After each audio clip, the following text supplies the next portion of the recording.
অনেক মানুষ আছে যারা এসএমএস দেওয়ার পরে এসএমএসটা দেখার পরে সঙ্গে সঙ্গে রিপ্লাই করে না, কারণ তারা যদি সঙ্গে সঙ্গে এসএমএসটা দেখার পরে রিপ্লাই দেয় তাদের ভ্যালু কমে যায়, তাদের মূল্য কমে যায়, তাদের অ্যাটিটিউড কমে যায়, লাভ লাভ লাভ। তো সেই হিসাবে তাদের উদ্দেশ্য করে একটা কথা বলি, আপনি যদি মুসলমান হয়ে থাকেন, আপনি মৃত্যুর পরে যখন আল্লাহ সামনে যাবেন, যখন আল্লাহ করে ডাক দিবেন আল্লাহরে, তখন আল্লাহ আপনার কাছ থেকে মুখ সরাই নেবে, কারণ আপনি আল্লাহর বান্দা হয়ে আরেক বান্দার প্রশ্ন করছে, আপনারা সেই প্রশ্ন দেখেও আপনি উত্তর দিতেছেন না, কারণ আপনার ভ্যালু কমে যাবে। তাহলে সে তো রব, সে তো আরশের মালিক, তার কাছে যদি আপনি যা বলেন আই আল্লাহ, আল্লাহ আপনি দেখে মুখ সরাই নেবে, কারণ তুই বান্দা হয়ে বান্দার উত্তর দিতিস না, তাই সে তো রব, তো সে যদি আপনার প্রশ্নের উত্তর যদি সঙ্গে সঙ্গে দিতে তাহলে তো ভ্যালু কমে যাবে। তখন দেখবেন যে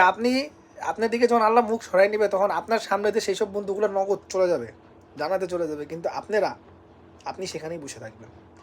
তো সেই উদ্দেশ্য করে কথা বলতেছি। যদি